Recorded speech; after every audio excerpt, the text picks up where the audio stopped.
Hello Obama, how are you my friend? I am great, except that I am worried whether we will have enough water in our country. Oh, don't worry, because the water cycle process will make sure we have enough water in our country.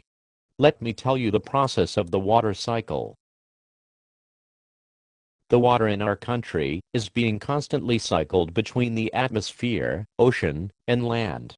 So we will always have about the same amount of water. How does this happen? When the sun heats the water on our ocean, seas and lakes, this causes the water to change its state from liquid to gas, which is called water vapor. What happens to this water vapor?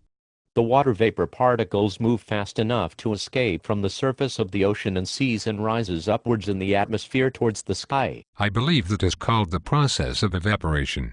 Yes, you are right. As the water vapor rises to the atmosphere towards the sky, it spreads out so much from each other that we cannot see them with our eyes. What happens when it reaches the sky? In the sky, the temperature is very cold. This causes the water vapor particles to come close together. Eventually, there will be enough vapor particles that come together to form tiny droplets of water. I believe this is called condensation. Yes, you are so right. Eventually, clouds will form when there are large amounts of water vapor droplets that have joined together. Oh, so that is where our clouds come from. Now I know the clouds come from our own oceans, seas, lakes and rivers. Does this mean that the more water we have in our country, the more rain we should get? Absolutely. Then these droplets of water will join together to form raindrops. I believe this process is called coalescence.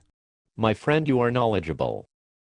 As the clouds that contain the raindrops raise higher into the sky, the atmosphere becomes much colder.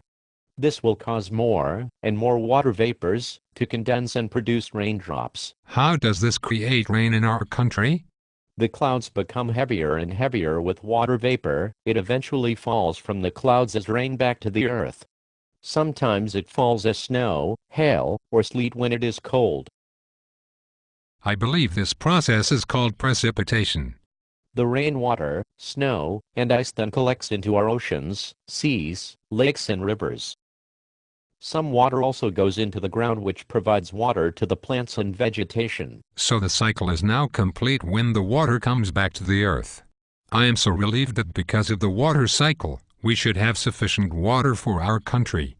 Thank you, George, for explaining the water cycle to me. You are most welcome, and I'm happy to help the country anytime.